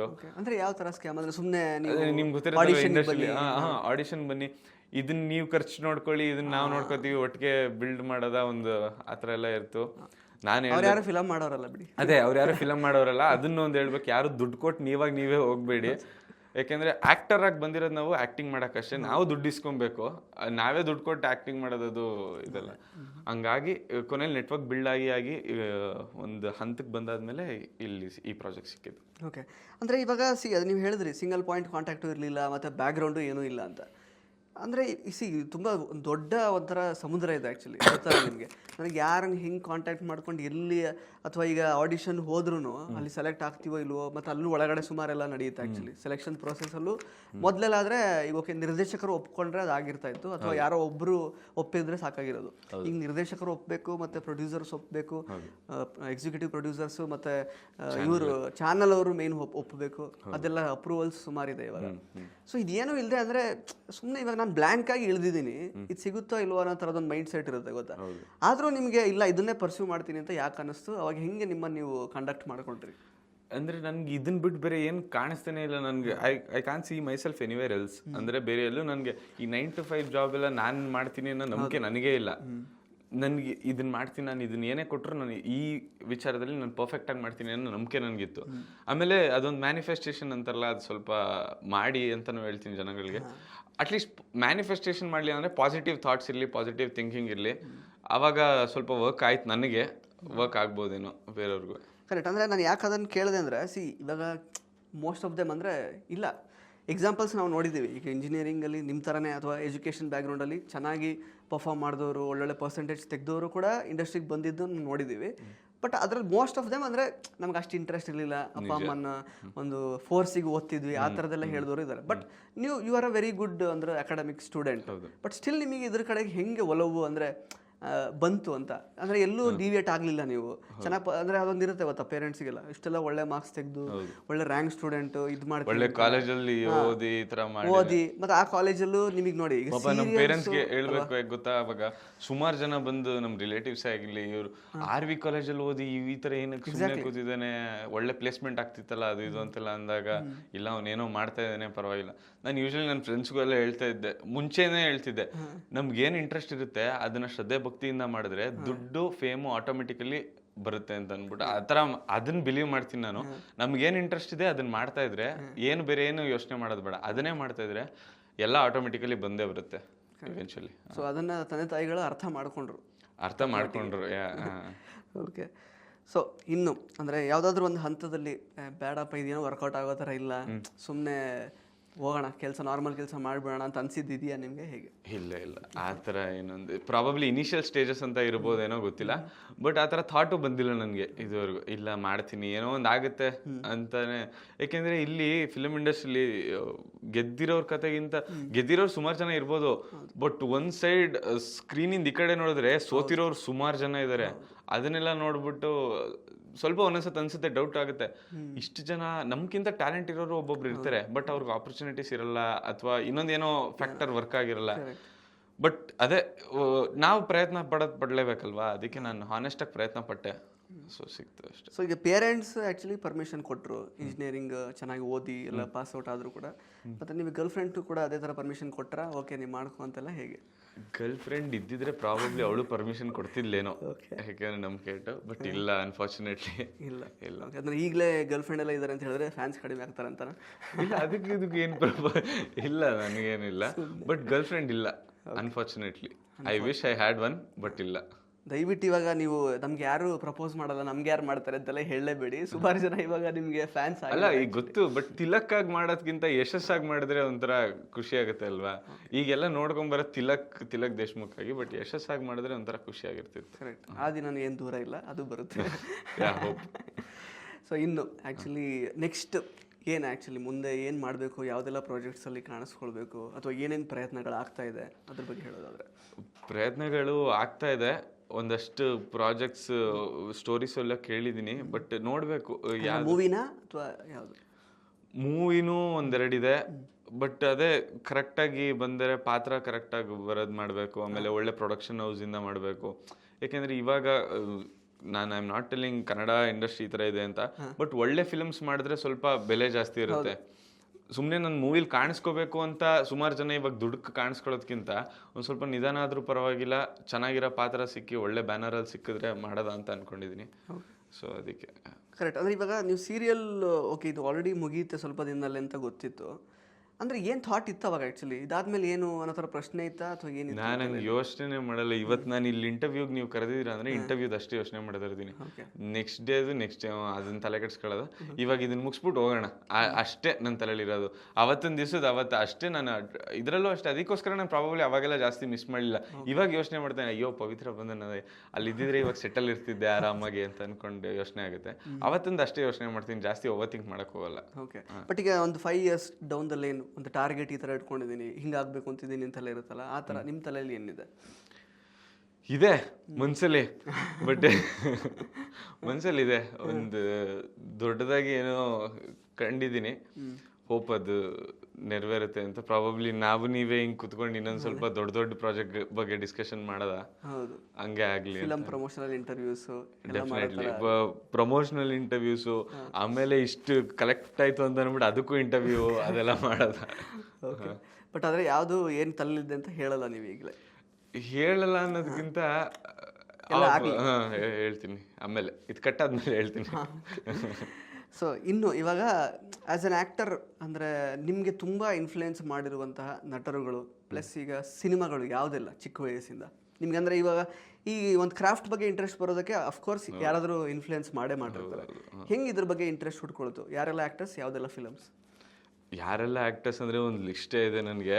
ಅಂದರೆ ಒಂದೊಂದು ಜಾನ್ರಾಗ ಒಬ್ಬೊಬ್ರು. ಇವಾಗ ನಾನು ನಮ್ದು ಮೇನ್ ಸ್ಟ್ರೀಮ್ದು ಹೇಳೋದಾದ್ರೆ, ಈಗ ದರ್ಶನ್ ಸರ್ ಮಾಡಿದಾಗೆ ಸುದೀಪ್ ಸರ್ ಮಾಡೋಕ್ಕಾಗಲ್ಲ, ಸುದೀಪ್ ಸರ್ ಮಾಡಿದಾಗೆ ದರ್ಶನ್ ಸರ್ ಮಾಡೋಕ್ಕಾಗಲ್ಲ ಅಲ್ವಾ? ಆ ಮಾಸ್ ಅಪೀಲೇ ಬೇರೆ ದರ್ಶನ್ ಸರ್ದು, ಆ ಈಗ ಕ್ಲಾಸೇ ಬೇರೆ. ಆ ಆ್ಯಕ್ಟಿಂಗ್ನ ಇಬ್ರಿಗೂ ಅವ್ರದ್ದೇ ಡಿಫ್ರೆಂಟ್ ಜಾನ್ರಸ್ ಇರ್ತಲ್ವಾ. ಅದಕ್ಕೆ ಯಶ್ ಸರ್ ಅವ್ರು ಬಿಡಿ ಒಂದು ಡಿಫ್ರೆಂಟ್ ಲೆವೆಲ್ಗೆ ಹೋಗ್ಬಿಟ್ಟಿದ್ದಾರೆ. ಈಗ ಸರ್ ಹಂಗೆ ಪುನೀತ್ ಸರ್ ನನಗೆ ತುಂಬ ಇಷ್ಟ ಇದ್ರು. ಅಂದರೆ ಅವ್ರದ್ದೊಂಥರ ಆ್ಯಕ್ಟಿಂಗ್ ಡಿಫ್ರೆಂಟ್ ಇತ್ತು. ಅವರು ನೋಡೋಕೆ ಕ್ಲಾಸಾಗಿ ಕಾಣಿಸಿದ್ರು, ಬಟ್ ನನಗೆ ಅವ್ರ ಫಿಲಮ್ ಅಣ್ಣ ಬಾಂಡು, ಜಾಕಿ ಅವ್ರೊಂಥರ ಫುಲ್ ಲೋಕಲಾಗಿ ಕಂಡಾಗ ಚೆನ್ನಾಗಿ ಅನ್ನಿಸ್ತಾ ಇತ್ತು. ಆ ಥರ ಒಬ್ಬೊಬ್ಬರು ಇಂಪ್ಯಾಕ್ಟ್ ಮಾಡ್ತಾಯಿದ್ರು. ಬಟ್ ನನಗೆ ಆ ಮೇನ್ ಸ್ಟ್ರೀಮ್ ಹೀರೋಗಳಿಗಿಂತ ಜಾಸ್ತಿ ನಾನು ಅಬ್ಸರ್ವ್ ಮಾಡ್ತಿದ್ದು ಈ ಕ್ಯಾರೆಕ್ಟರ್ ಆರ್ಟಿಸ್ಟ್ಗಳನ್ನ. ಓಕೆ. ನಮ್ಮ ರಂಗಾಯಣ್ ರಘು ಸರ್ ಆಗಿರ್ಬೋದು, ಅಚ್ಯುತ್ ರಾವ್ ಆಗಿರ್ಬೋದು, ದೇಶಪಾಂಡೆ ಸರ್ ಆಗಿರ್ಬೋದು, ಮಂಜುನಾಥ್ ಹೆಗಡೆ ಅವರಾಗಿರ್ಬೋದು, ಅವರೆಲ್ಲ ಖಾಯಂ ಆ್ಯಕ್ಟರ್ಸ್. ಎಂಥ ಟ್ಯಾಲೆಂಟ್ಸ್ ಅಲ್ವಾ ಅವರೆಲ್ಲ. ಯಪ್ಪ ಅವ್ರು ನೋಡಿದ್ರೆ ಖುಷಿ ಆಗುತ್ತೆ. ಅಂದರೆ ಅವ್ರಿಗೆ ನಾನು ನೋಡ್ತೀನಲ್ಲ, ಬರೀ ಹಿಂಗೆ ಡೈಲಾಗ್ ನೋಡ್ಕೊತಾರೆ ಅಷ್ಟೇ. ಆಮೇಲೆ ಹಿಂಗೆ ಸೈಡ್ ಒಂದೇ ಸತಿ ನೋಡ್ಕೊಳ್ಳೋದು. ಅವರೆಲ್ಲ ಸುಮಾರು ಜನ ನ್ಯಾಚುರಲ್ ಆಗಿ ಮಾಡ್ತಾರೆ ಅವರು. ಅಂದರೆ ಅದು ಓವರ್ ದ ಎಕ್ಸ್ಪೀರಿಯನ್ಸ್ ಟೈಮ್ ಬರ್ಬೋದು, ಬಟ್ ಅದೆಲ್ಲ ನೋಡಿದ್ರೆ ಖುಷಿ ಆಗುತ್ತೆ, ಇನ್ಸ್ಪೈರ್ ಆಗುತ್ತೆ ಅಷ್ಟೇ. ಓಕೆ. ಪರ್ಟಿಕ್ಯುಲರ್ಲಿ ಈಗ ಫಿಲಮ್ಸ್ ಎಲ್ಲ ನಿಮಗೆ ತುಂಬ ಇನ್ಸ್ಪೈರ್ ಮಾಡಿದ್ದು, ಅಥವಾ ನಿಮ್ಗೇನೋ ಇದೇನೋ ಬೇರೆ ಪ್ರಪಂಚ ಅಲ್ವಾ, ಇದ್ರಲ್ಲಿ ನಾನು ಇರಬೇಕು ಅನ್ನೋ ಥರ ಅನ್ಸೋ ಥರ ಮಾಡಿದ್ದ ಸಿನಿಮಾಗಳು? ನಾನು ಥಿಯೇಟ್ರಲ್ಲಿ ನೋಡ್ತಿದ್ದಾಗ ಪ್ರತಿಯೊಬ್ರು ಅದು ಲಾರ್ಜರ್ ದನ್ ಲೈಫ್ ಅಂತಾನೆ ಅನ್ನಿಸ್ತಾ ಇತ್ತು. ಯಾಕೆಂದರೆ ಒಬ್ಬನ್ ನೋಡಿ ಅಷ್ಟು ಜನ ವಿಷಲ್ ಹೊಡಿಯೋದು, ಚಪ್ಪಾಳೆ ತಟ್ಟೋದು, ನನ್ಗೆ ಐ ವಾಸ್ ಲೈಕ್ ನಾನು ಅಲ್ಲಿ ಇರಬೇಕಾಯಿತು, ನಾನು ಅದನ್ನ ಮಾಡ್ಬೇಕು. ಪ್ರತಿ ಸತಿ ನಾನು ಹೆಂಗೆ ಮಾಡ್ತಿದ್ದೆ ಚಿಕ್ಕ ವಯಸ್ಸಲ್ಲೇ. ನಾನು ಇವಾಗ ಇದನ್ನ ಧೈರ್ಯವಾಗಿ ಹೇಳ್ಕೊಬೋದು, ಇದನ್ನ ಮುಂಚೆ ಹೇಳ್ಕೊಂತಿರ್ಲಿಲ್ಲ. ಏನಾದರೂ ಹಿಂಗೆ ಅವ್ರು ಮಾಡಿದ್ರೆ ನಾನು ಹೋಗ್ಬಿಟ್ಟು ಮನೇಲಿ ವಾಪಸ್ ರಿಹರ್ಸಲ್ ಮಾಡ್ತಿದ್ದೆ. ನಾನಾಗಿದ್ರೆ ಹೆಂಗೆ ಮಾಡ್ತಿದ್ದೆ ಇದನ್ನ ಅಂತ ಅಂದ್ಬಿಟ್ಟು. ಇದರಲ್ಲಿ ಸ್ವಲ್ಪ ಸುಮಾರು ದೊಡ್ಡವರೇ ಅವ್ರದ್ದು ಎಲ್ಲ. ಇದ್ರಲ್ಲಿ ಸ್ವಲ್ಪ ನಾನೇನೋ ದೊಡ್ಡ ಮೇಧಾವಿ ಥರ ನಾನು ಇದ್ರ ಹಿಂಗೆ ಮಾಡ್ಬಿಟ್ರಲ್ಲ, ಇದು ಹಿಂಗೆ ಮಾಡಬೇಕಾಗಿತ್ತು ಅಂತ ಅಂದ್ಬಿಟ್ಟು ನಾನೇ ಅನಲೈಸ್ ಮಾಡ್ತಾ ಇದ್ದೆ ಮನೇಲಿ ಕೂತ್ಕೊಂಡು, ಮಿರರ್ ಮುಂದೆ ಕೂತ್ಕೊಂಡು ಮಾಡ್ತಾ ಇದ್ದೆ. ಅದೆಲ್ಲ ಪ್ರಾಬಬ್ಲಿ ಇನ್ಫ್ಲೂಯೆನ್ಸ್ ಆಗ್ತಿತ್ತೇನೋ ಗೊತ್ತಿಲ್ಲದೆ. ಬಟ್ ಹಾಗೆ ಅವರೆಲ್ಲ ಇನ್ಸ್ಪೈರ್ ಆಗಿದ್ದೀರಾ ಬೇರೆ ಬೇರೆ ರೀತಿ? ತುಂಬಾ. ಆಮೇಲೆ ಬಾಲಿವುಡಲ್ಲೂ ಅಷ್ಟೇ ನವಾಜುದ್ದೀನ್ ಸಿದ್ದಿಕಿ ಅವರಾಗಿರ್ಬೋದು, ಪಂಕಜ್ ತ್ರಿಪಾಠಿ ಅವರೆಲ್ಲ ತುಂಬಾ ಇನ್ಸ್ಪಿರೇಷನ್ ಅಪ್ಪ. ಆಮೇಲೆ ಟಾಮ್ ಹ್ಯಾಂಕ್ಸ್ ಟರ್ಮಿನಲ್ ಅಂತ ನನ್ನ ಫ್ರೆಂಡ್ ಸಜೆಸ್ಟ್ ಮಾಡಿದ ಫಿಲಮ್, ಅದು ದ ಟರ್ಮಿನಲ್ ಅಂತ. ಆ ಫಿಲಮ್ ನೋಡಕ್ ಸಜೆಸ್ಟ್ ಮಾಡ್ತೀನಿ ನಾನು ಎಲ್ರಿಗೂ. Best movie. ಅಂದರೆ ನಿಮ್ಗೆ ಒಂಥರ ಅದು ನೋಡಿದ್ರೆ ನಿಮ್ಗೆ ಖುಷಿ ಆಗುತ್ತೆ ಅಷ್ಟೇ. ಬೇರೆ ಅಂದರೆ ನೀವು ಅಂದರೆ ಎಲ್ಲ ವರ್ಲ್ಡ್ ಸಿನಿಮಾ ಒಟ್ಟಿನಲ್ಲಿ ಎಲ್ಲದಕ್ಕೂ ಎಕ್ಸ್ಪೋಸ್ ಆಗಿದ್ದೀರ, ಎಲ್ಲ ಭಾಷೆ ಸಿನಿಮಾಗಳು. ಅಂದರೆ ನಿಮ್ಮ ಆಲ್ ಟೈಮ್ ಫೇವ್ರೇಟ್ ಸಿನಿಮಾ ಅನ್ನೋ ಥರ ಯಾವ್ದಾದ್ರು ಇದ್ದರೆ? ಅಂದರೆ ಜಾನ್ರಸ್ ಮೇಲೆ ಹೋಗ್ಬಿಡುತ್ತೆ ಅದು. ನನಗೆ ಆ್ಯಕ್ಷನ್ ಅಂತ ಅಂದರೆ KGF ನಮ್ಮದು. ನಿಮ್ಗೆ ಗೊತ್ತಾ KGFಗೆ ನಾನು ಕಟೌಟ್ಗೆಲ್ಲ ಹಾಲು ಹಾಕಿದ್ದೀನಿ ಹೋಗ್ಬಿಟ್ಟು. ಹೌದಾ? ನಾನು ಅವಾಗ ಪ್ಯೂಲ್ ಇದ್ದೆ. ಓಕೆ. KGF ಕಟೌಟ್ಗೆಲ್ಲ ಹಾಲು ಹಾಕಿದ್ದೀವಿ. ಆ ಥರ ನಾನು ಎಲ್ಲ ಸಿನಿಮಾ ಆ್ಯಕ್ಟರ್ಸ್ದು ಎಲ್ಲ ನಮ್ಮ ಇಂಡಸ್ಟ್ರಿಯಲ್ಲಿ ಇರೋದು ಎಲ್ಲರದು ಫಸ್ಟ್ ಶೋ ನೋಡಿದ್ದೀನಿ. ಓಕೆ. ಎಲ್ರದು. ಅದಕ್ಕೆ ಅದೊಂದು ನನ್ನ ಎಲ್ಲರಿಗೂ ಫ್ಯಾನ್ ಬಾಯ್ ಅಲ್ವಾ, ಫ್ಯಾನ್ ಬಾಯ್ ಮೂಮೆಂಟ್ ಥರ ನನಗೆ. ಸೊ ಖುಷಿ ಆಗುತ್ತೆ ಅವ್ರ ಜೊತೆನೇ. ಇನ್ನೂ ಅವ್ರ ಜೊತೆಗೆಲ್ಲ ಕೆಲಸ ಮಾಡಿಲ್ಲ, ಹೋಪ್ಫುಲಿ ಮಾಡ್ತೀನಿ ಅಂತ ಅಂದ್ಬಿಟ್ಟು. ಓಕೆ. ಸೊ ಅಂದರೆ ನಿಮಗೀಗ ಸೀರಿಯಲ್ ಆ್ಯಕ್ಟರ್ಸ್ ಎಸ್ಪೆಷಲಿ ಅಂದರೆ ಸೀರಿಯಲ್ ಇಂದ ಬಂದವರು ತುಂಬ ದೊಡ್ಡದಾಗೂ ಏನಾದರೂ ಡ್ರೀಮ್ ಮಾಡ್ಬೋದು, ದೊಡ್ಡದಾಗಿ ಅಚೀವ್ ಮಾಡ್ಬೋದು ಅನ್ನೋದಕ್ಕೆ ಅಂದರೆ ಒಂದು ಬೆಸ್ಟ್ ಎಕ್ಸಾಂಪಲ್ ಸೆಟ್ ಮಾಡಿರೋದು ಅಂದರೆ ಯಶ್ ಅವ್ರು ಆ್ಯಕ್ಚುಲಿ. ಹೌದು. ಸೊ ಅವ್ರ ಬಗ್ಗೆ ಹೇಳೋದಾದ್ರೆ ಈಗ ಟಾಕ್ಸಿಕ್ ಸಿನಿಮಾ ಕೂಡ ರಿಲೀಸ್ ಆಗ್ತಾ ಇದೆ. ಅಂದರೆ ಸೀರಿಯಲ್ ಹೀರೋ ಅಥವಾ ಹೀರೋಯಿನ್ಸ್, ಈಗ ರಾಧಿಕಾ ಪಂಡಿತ್ ಅವರು ಅಷ್ಟೇ ಸಿನಿಮಾದಲ್ಲಿ ದೊಡ್ಡ ಹೆಸರು ಮಾಡಿದ್ರು. ಹೌದು. ಸೀರಿಯಲ್ ಆ್ಯಕ್ಟರ್ಸ್ ಕೂಡ ಅವರು ಸಿನಿಮಾಗೆ ಸಲ್ತಾರೆ ಅನ್ನೋದನ್ನ ಅವ್ರು ದೊಡ್ಡ ಮಟ್ಟದಲ್ಲಿ ತೋರಿಸ್ಕೊಟ್ರೆ. ಆ್ಯಕ್ಚುಲಿ ಏನು ಹೇಳಕ್ಕೆ ಇಷ್ಟಪಡ್ತೀರಾ ಅವ್ರ ಬಗ್ಗೆ? ಅಂದರೆ ಒಂದು ಹಾರ್ಡ್ ವರ್ಕು, ಲಕ್ಕು ಎಲ್ಲ ಕರೆಕ್ಟಾಗಿ ಕೂಡಿ ಬಂದಾಗ ಆಗೋದೇ ಎಷ್ಟು ಸರ್ ಅಂತ ನಾನು ಅನ್ಕೊಂತೀನಿ. ಯಾಕೆಂದರೆ ಇವಾಗ ಅದೊಂಥರ ಬ್ಲೂ ಪ್ರಿಂಟ್ ಥರ ಹಾಕೊಟ್ಬಿಟ್ಟಿದ್ದಾರೆ. ನಾನು ಇವಾಗ ಯೋಚನೆ ಮಾಡೋದು, ನಾನು ಜೆನ್ಯೂನ್ಲಿ ಯೋಚನೆ ಮಾಡಿದ್ದು ಹೆಂಗೆ ಅಂದರೆ, ಇಲ್ಲ ನಾನು ಸೀರಿಯಲ್ ಒಪ್ಕೊಬೇಕಾ ಬೇಡವಾ ಅಂತ ಇದ್ದೆ ಒಂದು ಪಾಯಿಂಟಲ್ಲಿ. ಯಾಕೆಂದರೆ ಡೈರೆಕ್ಟ್ ಫಿಲ್ಮ್ಸ್, ಯಾಕೆಂದರೆ ಯೂಶಲಿ ಚಿಕ್ಕ ಸ್ಕ್ರೀನಲ್ಲಿ ನೋಡಿರೋ ಮುಖಗಳನ್ನ ಜನಗಳು ನೋಡೋಕೆ ಇಷ್ಟಪಡಲ್ಲ ಅಂತ ಎಲ್ಲ ಟಾಕ್ಸ್ ಇದೆ. ದೊಡ್ಡ ಸ್ಕ್ರೀನಲ್ಲಿ ದುಡ್ಡು ಕೊಟ್ಟು ನೋಡಲ್ಲ ಗುರು ಆ ಥರ ಎಲ್ಲ ಹೇಳ್ತಾರೆ. ಅದಕ್ಕೆ ಆಮೇಲೆ ನಾನು ಯೋಚನೆ ಮಾಡಿದೆ, ಎಸ್ ಸರ್ರೇ 4 ಸೀರಿಯಲ್ ಮಾಡಿ ಆಮೇಲೆ ಇವಾಗ ಅಷ್ಟು ದೊಡ್ಡ ಸ್ಟಾರ್ ಆಗಿದ್ದಾರೆ, ಇಟ್ಸ್ ಓಕೆ, ಅವರೊಂದು ಮಾಡಿದರೆ ಅಂದರೆ ನಾವು ಮಾಡ್ಬೋದು ಅಂತ ಅಂದ್ಕೊಂಡು ಅದ್ರ ಮುಖಾಂತರ ನಾನು ಇಲ್ಲ ಧೈರ್ಯ ತೊಗೊಂಡು ಇಲ್ಲ ಸೀರಿಯಲ್ ಮಾಡ್ಬೋದು, ಒಳ್ಳೆ ಕ್ಯಾರೆಕ್ಟರ್ ಅಂದ್ಬಿಟ್ಟು ಮಾಡಿದ್ದು. ಕರೆಕ್ಟ್. ಯಶಸ್ ಅವರೇ, ನೀವು ಡೆಸ್ಟಿನಿನ ನಂಬ್ತೀರಾ ಅಥವಾ ಲಕ್ ನಂಬ್ತೀರಾ, ಹಾರ್ಡ್ ವರ್ಕ್ ನಂಬ್ತೀರಾ, ಯಾವುದ್ರ ಮೇಲೆ ಬಿಲೀವ್ ಮಾಡ್ತೀರಾ ಎಕ್ಸಾಕ್ಟ್ಲಿ? ಒಂದು ಪರ್ಟಿಕ್ಯುಲರ್ ಟಾರ್ಗೆಟ್ಗೆ ಅರೈವ್ ಆಗಬೇಕು ಅಂದರೆ, ಒಂದು ಪರ್ಟಿಕ್ಯುಲರ್ ಟಾರ್ಗೆಟ್ಗೆ ಅರೈವ್ ಆಗಬೇಕಂದ್ರೆ ನಾನೇನು ಹೇಳ್ತೀನಿ ಅಂದರೆ, ನನ್ನ ಥಿಯರಿ ಇದು, ನೀವು ಪ್ರಿಪೇರ್ ಆಗಿರಬೇಕು. ನೀವು ಯಾವಾಗಲೂ ನಿಮ್ಮ ಕ್ರಾಫ್ಟ್ ಮೇಲೆ ಅಥವಾ ನಿಮ್ಗೇನು ಇಂಟ್ರೆಸ್ಟ್ ಇದೆ ಅದ್ರ ಮೇಲೆ ಪ್ರಿಪೇರ್ ಆಗಿರ್ಬೇಕು. 100% ಕಾನ್ಫಿಡೆಂಟ್ ಇರಬೇಕು ನಿಮಗೆ. ನಾನು ಇದನ್ನು ಕೊಟ್ಟರೆ ಇದನ್ನು ಅಚ್ಚುಕಟ್ಟಾಗಿ ಇನ್ನೊಬ್ಬನಿಗಿಂತ ನಾನು ಚೆನ್ನಾಗಿ ಮಾಡ್ತೀನಿ ಅನ್ನೋ ಕಾನ್ಫಿಡೆನ್ಸ್ ಇರಬೇಕು. ಅವಾಗಿದ್ದಾಗ ಆಪರ್ಚುನಿಟಿ ಬರುತ್ತಲ್ಲ, ಅದೇ ಲಕ್. ಅವಾಗ ಕರೆಕ್ಟಾಗಿ ನೀವು ಪ್ರಿಪೇರ್ ಆಗಿದ್ದಾಗ ಆಪರ್ಚುನಿಟಿ ಬರುತ್ತೆ, ಆವಾಗ ನೀವು ಪ್ರೂವ್ ಮಾಡ್ಕೊತೀರಾ, ಆವಾಗ ಲಕ್ ಸಿಕ್ತು ಅಂತ ಹೇಳ್ತಾರೆ ಅಷ್ಟೇ ಅಂತ ನಾನು ಅನ್ಕೊತೀನಿ. ಯಾಕೆಂದರೆ ಯೂಶಲಿ ಸುಮಾರು ಚಾನ್ಸಸ್ ಸುಮಾರು ಜನಕ್ಕೆ ಸಿಗುತ್ತೆ, ಬಟ್ ಅವ್ರು ವೇಸ್ಟ್ ಮಾಡ್ಕೊಂಡ್ಬಿಡ್ತಾರೆ. ಅಯ್ಯೋ ಇದು ನನಗೆ ಸಿಕ್ಕಿದ್ರೆ ಅಂತ ಅಂದ್ಬಿಟ್ಟು ಇನ್ನೊಂದಷ್ಟು ಜನ ಯೋಚನೆ ಮಾಡ್ತಿರ್ತಾರಲ್ಲ, ಅದಕ್ಕೆ ಅದು ನಿಮಗೂ ಸಿಗುತ್ತೆ. ಬಟ್ ನೀವೇನಾದ್ರೆ ಕನ್ಸಿಸ್ಟೆಂಟಾಗಿ ಸಿಕ್ಕಿಲ್ಲ ಅಂದರೂ ವರ್ಕ್ ಮಾಡ್ತಾ ಇರಬೇಕು. ಆ ಕ್ರಾಫ್ಟ್ ಮೇಲೆ ಆಗಲಿ ಏನಾದರೂ ಆಗಲಿ ಅದನ್ನು ಮಾಡ್ತಾ ಇದ್ರೆ ಒಂದಲ್ಲ ಒಂದು ದಿವಸ ಒಂದು ಸಣ್ಣ ಆಪರ್ಚುನಿಟಿ ಸಿಗುತ್ತೆ. ಆವಾಗ ಕರೆಕ್ಟಾಗಿ ಎರಡು ಕೂಡ್ದಾಗಲೇ ಲಕ್ ಆಗೋದು ಅದು. ಓಕೆ. ಸೊ ಈಗ ಒಂದು ತುಂಬಾ ಅನ್ಸರ್ಟೈನ್ ಕ್ಷೇತ್ರ ಇದು ಆ್ಯಕ್ಚುಲಿ. ಹಂಗೆ ನೋಡೋಕೋದ್ರೆ ಎಲ್ಲ ಕ್ಷೇತ್ರದಲ್ಲೂ ಇನ್ಸೆಕ್ಯೂರಿಟೀಸ್ ಇರುತ್ತೆ ಅಥವಾ ಅನ್ಸರ್ಟಿನಿಟಿ ಇದೆ, ಸ್ವಲ್ಪ ಜಾಸ್ತಿನೇ ಇದರಲ್ಲಿ ಸ್ವಲ್ಪ ಜಾಸ್ತಿ ಇದೆ. ಬಟ್ ಹಾಗಿರುವಾಗ ಈಗ ನೀವು ಸಿಂಗಲ್ ಕಿಡ್ ಅಂದರೆ ನಿಮ್ಮ ತಂದೆ ತಾಯಿಯವರಿಗೆ ಸಿಂಗಲ್ ಚೈಲ್ಡ್ ಅಂದರೆ ಏನು ಅಂದರೆ ಆಲ್ಮೋಸ್ಟ್ ಈಗ ನಾವು ಆ್ಯಕ್ಟರ್ಸ್ಗಳನ್ನು ನೋಡ್ತಾ ಇರ್ತೀವಿ, ಜಸ್ಟ್ ಅವರು ಇದ್ರ ಮೇಲೆ ಅಷ್ಟೇ ಡಿಪೆಂಡ್ ಆಗಿರಲ್ಲ, ಒಂದು ಆಲ್ಟರ್ನೇಟ್ ಇನ್ಕಮ್ ಕೂಡ ಅವರು ಅದ್ರ ಮೇಲೂ ಏನಾದರೂ ವರ್ಕ್ ಮಾಡ್ತಾ ಇರ್ತಾರೆ. ನೀವು ಅಂದರೆ ಫಿನಾನ್ಷಿಯಲಿ ಎಷ್ಟು ಮಟ್ಟಿಗೆ ಸ್ಟ್ರಾಂಗ್ ಇದ್ದೀರಾ, ಅಥವಾ ಅಪ್ಕಮಿಂಗ್ ಆ್ಯಕ್ಟರ್ಸ್ಗಳು ಲೈಕ್ ಅಪಾರ್ಟ್ ಫ್ರಮ್ ಲೈಕ್ ಅಂದರೆ ಈ ಆ್ಯಕ್ಟಿಂಗ್ ಫೀಲ್ಡ್ ಬಿಟ್ಟು ಬೇರೆ ಯಾವ ರೀತಿ ಫಿನಾನ್ಷಿಯಲಿ ಸದೃಢವಾಗಿರಬೇಕು ಅಂತ ಅಂದ್ಕೊಳ್ತೀರಾ ನೀವು? ನಾನು ಹೇಳಿದೆ, ನಾನು ತುಂಬ ಪಾಸಿಟಿವ್ ಥಿಂಕಿಂಗ್ ನಂದು. ನಾನು ಇವಾಗ ನಾನೇನು ಫಿನಾನ್ಷಿಯಲಿ ಪಾಪ ಇಲ್ಲ ಅಂದರೂ ಸುಮಾರು ಜನ ಇದ್ದಾರೆ. ನಾನು ಯಾಕೆಂದರೆ ಇವಾಗ ಏನು ಕೆಲಸ ಮಾಡ್ತಿರ್ಲಿಲ್ವಲ್ಲ ಒಂದಷ್ಟು ದಿವಸ, ನಮ್ಮ ಅಪ್ಪ ಅಮ್ಮನೇ ಎಲ್ಲ ನೋಡ್ಕೊಂಡಿದ್ದೆ. ಅದರಲ್ಲಿ ಏನು ನಾಚಿಕೆ ಎಲ್ಲ ಹೇಳಕ್ಕೆ ನನಗೆ. ಯಾಕೆಂದರೆ ಇವಾಗ ನನ್ಗೆ ಅವ್ರಿಗೂ ಒಂದು ಕಾನ್ಫಿಡೆನ್ಸ್ ಬೇಕಿತ್ತು, ಇವನು ಏನೋ ಮಾಡ್ತಾನೆ ಅಂತ. ಅದನ್ನ ಟೈಮ್ ಕೊಟ್ಟಿದ್ರು, ನಾನು ಅದನ್ನು ಉಳಿಸ್ಕೊಂಡಿದ್ದೀನಿ ಅನ್ಕೊತೀನಿ ಇವಾಗ. ಬಟ್ ನಾನು ಯಾವಾಗಲೂ ಥಿಂಕ್ ಮಾಡ್ತಿದ್ದೆ, ಇವಾಗ ಸ್ವಲ್ಪ ಕೊಡಿ, ಇವಾಗ 1,000ದಲ್ಲಿ ಕೊಡಿ, ನಾನು ಕೋಟಿ ಕಡಲೆ ಕೊಡ್ತೀನಿ ವಾಪಸ್ ಅಂತಲೇ ಹೇಳ್ತಿದ್ದೆ ಅವ್ರಿಗೆ. ಯಾಕೆಂದರೆ ನನಗೆ ಗೊತ್ತಿತ್ತು ಏನು ಅನಿಸುತ್ತಪ್ಪ ನನಗೆ, ನಾನು ಮಾಡ್ತೀನಿ ಅಂತ ನೋಡೋದ ಹೋಪ್. ಓಕೆ. ಸೊ ಅಂದರೆ ಯು ಹ್ಯಾವ್ ಅಂದರೆ ಅದರ್ ಪ್ಲ್ಯಾನ್ಸ್ ಆಲ್ಸೋ, ಲೈಕ್ ಅಂದರೆ ಹೆಂಗೆ ಇನ್ಕಮ್ ಜನರೇಟ್ ಮಾಡ್ಬೋದು ಅಪಾರ್ಟ್ ಫ್ರಮ್ ದಿಸ್? ಬಿಕಾಸ್ ನನಗೆ ಇದರಲ್ಲೇ ಐಡಿಯಾ ಇರೋದು. ಬಟ್ ಇದು ಬಿಟ್ಟು ಪ್ರಾಬಬ್ಲಿ ಏನು ವರ್ಕ್ ಆಗುತ್ತೆ, ಗೋ ವಿತ್ ದ ಫ್ಲೋ ಥರ, ಹೆಂಗೆ ಲೈಫ್ ತೊಗೊಂಡೋಗುತ್ತೆ ಹಂಗೆ ಹೋಗೋಣ. ಅಕಸ್ಮಾತ್ ಏನೋ ಬಿಸ್ನೆಸ್ ಮಾಡಬೇಕು ಅದಿದ್ರೆ ಅದನ್ನು ಮಾಡಿದ್ರೆ ಆಯಿತು ಅಂತ. ಮುಂದೆ ನೆಕ್ಸ್ಟ್ ಯಶಸ್ ಅವ್ರನ್ನ ಯಾವ ಲೈಕ್ ಅಂದರೆ ಪ್ರಾಜೆಕ್ಟಲ್ಲಿ ಜನಗಳು ಎಕ್ಸ್ಪೆಕ್ಟ್ ಮಾಡ್ಬೋದು? ಸೀರಿಯಲ್ಲ, ಸಿನಿಮಾನ, ಅಥವಾ ಯಾವ ರೀತಿ ಜನಗಳಿಗೆ ಎಂಟರ್ಟೈನ್ ಮಾಡ್ತಾರೆ ಯಶಸ್ ಅವರು? ನನಗೆ ಎಲ್ಲ ಥರನೂ ಎಂಟರ್ಟೈನ್ ಮಾಡೋಕ್ಕೆ ಇಷ್ಟ. ಮೇಯ್ನ್ಲಿ ಮೂವೀಸಲ್ಲಿ ಬಿಗ್ ಸ್ಕ್ರೀನಲ್ಲಿ ಕಾಣಿಸ್ಕೋಬೇಕು ಅಂತ ತುಂಬ ಇಷ್ಟ ನನಗೆ, ಒಳ್ಳೊಳ್ಳೆ ಪಾತ್ರಗಳು ಮಾಡಬೇಕು ಅಂತ. ಬಟ್ ಅದೇ ನೋಡೋದ ಹೋಪ್ಫುಲಿ ಯಾವ ಥರ ಆಪರ್ಚುನಿಟಿ ಸಿಗುತ್ತೆ. ಯಾಕೆಂದರೆ ಆ್ಯಸ್ ಅ ನ್ಯೂ ಕಮರ್ ನಾನು ಸ್ವಲ್ಪ ವೆಯ್ಟ್ ಮಾಡಬೇಕು. ಯಾಕೆಂದರೆ ಈಸಿ ಇಲ್ಲ, ನಿಮಗೆ ಗೊತ್ತಿರೋ ಹಂಗೆ. ಯಾಕೆಂದರೆ ತುಂಬ ಒಂದು ಕೆಲಸಕ್ಕೆ ಒಂದು 10 ಜನ ಬರ್ತಾರೆ ಅಂತಾರಲ್ಲ, ಆ ಥರ ಆಗ್ಬಿಟ್ಟಿದೆ ಇವಾಗ. ಸೊ ಅದಕ್ಕೆ ಸ್ವಲ್ಪ ಪೇಷಂಟಾಗಿ ವೆಯ್ಟ್ ಮಾಡಿದ್ರೆ ಒಳ್ಳೆ ಪ್ರಾಜೆಕ್ಟ್ ಮುಖಾಂತರ ವಾಪಸ್ ಬರ್ತೀನಿ. ಓಕೆ. ಎಸ್, ಇವಾಗ ಸ್ವಲ್ಪ ಯಶಸ್ ಅವ್ರದ್ದು ಕೆಲವು ಫೇವ್ರೇಟ್ಸು ಬೇರೆ ಬೇರೆ ವಿಷಯಕ್ಕೆ ಸಂಬಂಧಪಟ್ಟ ಹಾಗೆ ನಾನು ಕೇಳ್ತಾ ಹೋಗ್ತೀನಿ. ಆಯಾ ವಿಷಯಗಳಿಗೆ ಸಂಬಂಧಪಟ್ಟಾಗಿ ನಿಮ್ಮ ಫೇವ್ರೇಟ್ಸ್ ಏನು ಅಂತ ಹೇಳ್ತಾ ಹೋಗಿ. ನಿಮ್ಮ ಬೆಸ್ಟ್ ಫುಡ್, ನಿಮ್ಮ ಫೇವ್ರೇಟ್ ಫುಡ್ ಯಾವುದು? Non veg any kind of ಅಂದರೆ ಪರ್ಟಿಕ್ಯುಲರ್ ಇಂಥದ್ದೇ ಡಿಶ್ ಅಂತೆಲ್ಲ ಏನಾದರೂ ಇದೆಯಾ? ಇಂಥದ್ದು ನನಗೆ ಚಿಕನ್ ಹಾಕಿದ್ರೆ ಇಷ್ಟ, ಚಿಕನ್ ಇಷ್ಟ ನನಗಷ್ಟೇ, ಅಷ್ಟೇ. ನಾನ್ ವೆಜ್ ಇಷ್ಟ. ಏನಾದರೂ ಓಕೆ. ವೆಜ್ ತಿಂತೀನಿ, ತಿನ್ನಲ್ಲ ಅಂತಲ್ಲ, ಬಟ್ ನನಗೆ ಹೋಟ್ಲಿಗೆ ಹೋದ್ರೆ ಆರ್ಡರ್ ಮಾಡೋಕ್ಕೂ ಗೊತ್ತಾಗಲ್ಲ ಏನು ವೆಜ್ಜಲ್ಲಿ ಆರ್ಡರ್ ಮಾಡ್ಬೇಕಂತ ನನಗೆ 10 ನಿಮಿಷ ಯೋಚನೆ ಮಾಡ್ತೀನಿ, ತಲೆನೇ ಕೆಟ್ಟೋಗುತ್ತೆ. ನಾನ್ ವೆಜ್ ಆದರೆ ಇಷ್ಟ. ಓಕೆ. ಫೇವರೇಟ್ ಡೆಸ್ಟಿನೇಷನ್ ಪಾಯಿಂಟ್ ಅಂದರೆ ಎಲ್ಲಾದರೂ ಟ್ರಿಪ್ ಹೋಗೋದಕ್ಕೆ ಆ ಥರದ್ದು ಹೋಗಬೇಕು ಅಂತನಾ ಅಥವಾ ಹೋಗಿರೋದು ಅಥವಾ ಹೋಗಬೇಕು ಅಂತ ಅಂದ್ಕೊಳ್ತಿರೋದು, ಎನಿಥಿಂಗ್ ಯಾವುದಾದ್ರು? ನನಗೆ ಯುರೋಪ್ ಕಂಟ್ರೀಸ್ ಎಕ್ಸ್ಪ್ಲೋರ್ ಮಾಡ್ಬೇಕಂತ ಆಸೆ ಇದೆ. ಓಕೆ. ಸೊ ಇದುವರೆಗೂ ಬೇರೆ ಯಾವುದೆಲ್ಲ ಅಂದರೆ ಇಷ್ಟವಾಗಿರೋ ಜಾಗಗಳಿಗೆ ಹೋಗಿದ್ದೀರಾ ನೀವು? ನಾನು ರೀಸೆಂಟಾಗಿ ಲಾಸ್ಟ್ ಇಯರ್ ಕಜಾಕ್ ಹೋಗಿದ್ದೆ, ಕಜಾಕ್ಸ್ತಾನ್ ಮತ್ತು ದುಬೈಗೆ. ಓಕೆ. ಅದು ಚೆನ್ನಾಗಿತ್ತು, ಬಟ್ ಎಲ್ಲ ಪ್ಲೇಸಸ್ ಕವರ್ ಮಾಡೋಕ್ಕಾಗಿಲ್ಲ, but it was good. Okay. ನಿಮ್ಮ ಅಂದರೆ ಇಷ್ಟದ ಫೇವ್ರೇಟ್ ಅಂದರೆ ಸೋಪ್ ಒಪೇರಾ ಅಂದರೆ ಚಿಕ್ಕ ವಯಸ್ಸಿಂದ ಇಲ್ಲಿ ತನಕ ತುಂಬ ಅಂದರೆ ಸೀರಿಯಲ್ಸ್ ಎಲ್ಲ ನೋಡ್ತಾನೆ ಇರ್ತೀವಿ ಚಿಕ್ಕ ವಯಸ್ಸಲ್ಲಿ, ಗೊತ್ತಾ? ಟಿ ವಿ ಪ್ಲೇ ಆಗ್ತಿರುತ್ತೆ. ಸೊ ತುಂಬ ಒಂಥರ ಇಂಪ್ಯಾಕ್ಟ್ ಅಥವಾ ಜ್ಞಾಪಕ ಇರೋದು ಫೇವ್ರೇಟ್ ಅನ್ನೋ ಥರ ಸೀರಿಯಲ್ಲಾ? ನಾನು ಅಗ್ನಿಸಾಕ್ಷಿ ಹೇಳಿಲ್ಲ ಅಂತಂದ್ರೆ ಯಾರಿಗೆ ತಾನೇ. ಪಾರ್ಟ್ 2 ಬೇರೆ ಬರ್ತಾ ಇದೆ. ಈಗ ಪಾರ್ಟ್ 2 ಬೇರೆ ಬರ್ತಾ ಇದೆ. ನಾನು ನೋಡಿದೆ ಇತ್ತೀಚೆಗೆ ಅದೇ ಪಾರ್ಟ್ 2 ಬರ್ತಾ ಇದೆ ಅಂತ ಅಂದ್ಬಿಟ್ಟು, ಅವಾಗಲೂ ಅನ್ಕೊಂಡೆ ಗೊತ್ತು ನಾನು ಇರಬೇಕಾಗಿತ್ತು ಪಾರ್ಟ್ 2 ಅಂತ ಅಂದ್ಬಿಟ್ಟು. ಆ ಥರನೇ ನಾನು ಅನ್ಕೊಳ್ಳೋದು, ಯಾವುದೇ ದೊಡ್ಡ ಫಿಲಮ್ ಬಂದರೂ ಈ ಪೋಸ್ಟಲ್ಲಿ ನಾನು ಇರಬೇಕಾಗಿತ್ತು ಅಂತ ಅಂದ್ಬಿಟ್ಟು. ಈಗ ನಿಜವಾಗ್ಲೂ ಅನ್ಕೊಂಡೆ, ಬಟ್ ಶಮಂತ್ ಅವರು ಮಾಡ್ತಾ ಇದ್ದಾರೆ. Happy to know that he is playing the role. All the best ಹೇಳ್ತೀನಿ. ಬಟ್ ಅದೇ ನಾನು ಹಂಗೆ ಅನ್ಕೊಂಡೆ, ಅಯ್ಯೋ ನಾನು ಮಾಡಬೇಕಾಗಿತ್ತಲ್ವಾ ಅಂತ. ಬಟ್ ಅಗ್ನಿಸಾಕ್ಷಿ ನೋಡ್ತಾ ಇದ್ರಿ ಹಾಗಾದ್ರೆ ನೀವು? ಡೆಫಿನೆಟ್ಲಿ. ಅಂದರೆ ಈಗ ಅಗ್ನಿಸಾಕ್ಷಿದ ಟೈಟಲ್ ಸಾಂಗ್ ಎಲ್ಲ ಬರುತ್ತೆ ನಿಮಗೆ? ಬರುತ್ತೆ, ಬಟ್ ಹಾಡಕ್ಕೆ ಬರಲ್ಲ. ನಾನು ಹಾಡ್ತೀನಿ, ನನ್ಗೆ ಗೊತ್ತಾ, ನಾನು ಮನೇಲಿ ಹಾಡ್ತೀನಿ. ಅಂದರೆ ಯಾವ ಥರ ಹಾಡ್ತೀನಿ ಅಂದರೆ ನನಗಿಷ್ಟ ನನ್ಗೆ ಹಾಡೋಕ್ಕೆ.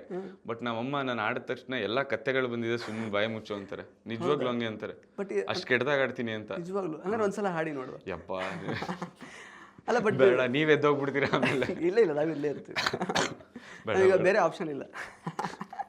ಇಲ್ಲ, but wish I could Singh, but ಆಗಲ್ಲ ನನಗೆ, ಅಷ್ಟು ಕೆಟ್ಟದಾಗಿದೆ ವಾಯ್ಸ್ ನಂದು. ಅಂತ ಟ್ರೈ ಮಾಡಿ. ಪವಿತ್ರ ಬಂಧನ ಟೈಟಲ್ ಟ್ರ್ಯಾಕ್.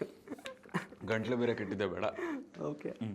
ಸೊ ಎಲ್ಲಿ ನಮ್ಮ ಆಸೆಯನ್ನೇ ನೀವು ಕುಂಠಿತಗೊಳಿಸಿ ಬಿಟ್ರಿ. ಬೇಡ ಸುಮ್ಮನೆ, ಆಡಿಯನ್ಸ್ ಆಮೇಲೆ ಆಫ್ ಮಾಡ್ಬಿಡ್ತಾರೆ ಇಂಟರ್ವ್ಯೂನ. ಓಕೆ. ಫೇವ್ರೇಟ್ ಸಾಂಗ್ ಹಾಗಾದ್ರೆ ಯಾವುದು ನಿಮ್ಮದು? ಫೇವ್ರೇಟ್ ಸಾಂಗ್ಸ್ ಸುಮಾರಿದೆ. ಅದು ಈ ಥರ ಹಿಂಗೆ ಸಡನ್ ಆಗಿ ಕೇಳಿದ್ರೆ ತಲೆ ಓಡಲ್ಲ ನಂದು. ಸುಮಾರಿದೆ. ಗೋ ಟು ಸಾಂಗ್ಸ್ ಅಂತಾನೆ ಒಂದಷ್ಟಿದೆ, ಮೆಲೋಡಿ ಸಾಂಗ್ಸ್ ಅವೆಲ್ಲ ಕೇಳ್ತಾ ಇರ್ತೀನಿ. ಓಕೆ. ಸೊ ಈಗ ಅದೇ ಆಲ್ ಟೈಮ್ ಫೇವ್ರೇಟ್ ನಾನು ಸಿನಿಮಾ ಕೇಳಿದೆ, ಬಟ್ ಸ್ಟಿಲ್ ಅದು 5 ನಿಮಗೆ ಹೆಸರಿಸೋದಾದರೆ, ಇವಾಗ ಬೇರೆ ಬೇರೆ ಜಾನರ್ ಮೇಲೆ ಡಿಪೆಂಡ್ ಆಗುತ್ತೆ ಅಂತೆಲ್ಲ ಹೇಳಿದ್ರಿ, ಬಟ್ ಸ್ಟಿಲ್ ಒಂದು ಇರುತ್ತಲ್ವ ನಂಗೆ ಆಲ್ ಟೈಮ್, ಲೈಕ್ ಅಂದರೆ ಈ ಫಿಲಮ್ನ ಎಷ್ಟು ಸಲ ಬೇಕಾದ್ರೂ ನೋಡ್ಬೋದು ಅಥವಾ ಆ ಥರದ್ದೆಲ್ಲ? ಯಾವುದು ನಾನು ಹೇಳ್ತಿದ್ದು ಒಂದಷ್ಟು KGF ಅದನ್ನ ಹೇಳಿದ್ನಲ್ಲ, KGF ಎಷ್ಟು ಸತಿ ನೋಡಿದೀನಿ ಗೊತ್ತಾ? ಅಂದ್ರೆ ಆಕ್ಷನ್ ಜಾನರಲ್ಲಿ ಬೆಸ್ಟ್ ಮೂವಿ ಅದು, ನನಗೆ ಇಷ್ಟ ಆಗಿದ್ದಪ್ಪ. ಅದು ಬಿಟ್ರೆ ಈಗ ಇಷ್ಟ. ಆ ಥರ ಸುಮಾರು ನೋಡ್ತಾ ಇರ್ತೀನಿ. ಇವಾಗ ಹಿಂಗೆ ಕೇಳಿದ್ರೆ ನೀವು ಥಟ್ಟಂತ ಗಾಳಿಪಟ ಒಳ್ಳೆ ಮಜಾ ಮೂವಿ ಅದು. ಆಮೇಲೆ ಇದು ಜಾಕಿ ನೋಡ್ತಾ ಇರ್ತೀನಿ, ಇದು ಪರಮಾತ್ಮ. ಅದೆಲ್ಲ ಆ ಕಲ್ಟ್ ಮೂವೀಸ್ ಅವಾಗ ಜನಗಳಿಗೆ ಅರ್ಥ ಆಗಿರ್ಲಿಲ್ಲ. ನಾವು ಅವಾಗಲೇ ನೋಡ್ಬಿಟ್ಟು ಇದು ಚೆನ್ನಾಗೇ ಇದೆಯಲ್ಲ, ಏನಕ್ಕೆ ಇದು ಓಡ್ಲಿಲ್ಲ ಅಂತ ಅಂದ್ಬಿಟ್ಟು ಅವಾಗ ಅನ್ಕೊಂತ ಇದ್ವಿ. ಬಟ್ ಇವಾಗ ಸ್ವಲ್ಪ ಲೇಟ್ ಇವಾಗ ಹಂಗಾಗಿದೆ. ಆಮೇಲೆ ಸಾರಥಿ ಅವಾಗ ಅದು ಬೇರೆ ವೇವಿತ್ತು ಬಿಡಿ. ಅದು ಈಗಲೂ ಉದಯದಲ್ಲಿ ಏನೋ ಪ್ರಾಬಬ್ಲಿ ಬರೋದು, ಅದು ಹಾಕಿದ್ರೆ ಇವಾಗಲೂ ಕುತ್ಕೊಂಡು ನೋಡ್ತೀವಿ. ಕರೆಕ್ಟ್. ರೀಸೆಂಟಾಗಿ ಯಾವ ಫಿಲಮ್ ನೋಡಿದ್ರಿ? ಯಾವ್ದು ಇಷ್ಟ ಆಯಿತು? ಕನ್ನಡ ಅಥವಾ ಎನಿ ಲ್ಯಾಂಗ್ವೇಜ್ ಸಿನಿಮಾ?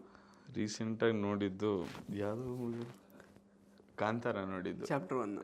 ರೀಸೆಂಟಾಗಿ ನೋಡಿದ್ದು ದುರಂಧರ್ ಅನ್ಕೊಂತೀನಿ, ದುರಂಧರ್. ಬಟ್ ಕಾಂತಾರನೂ ನೋಡಿದೆ.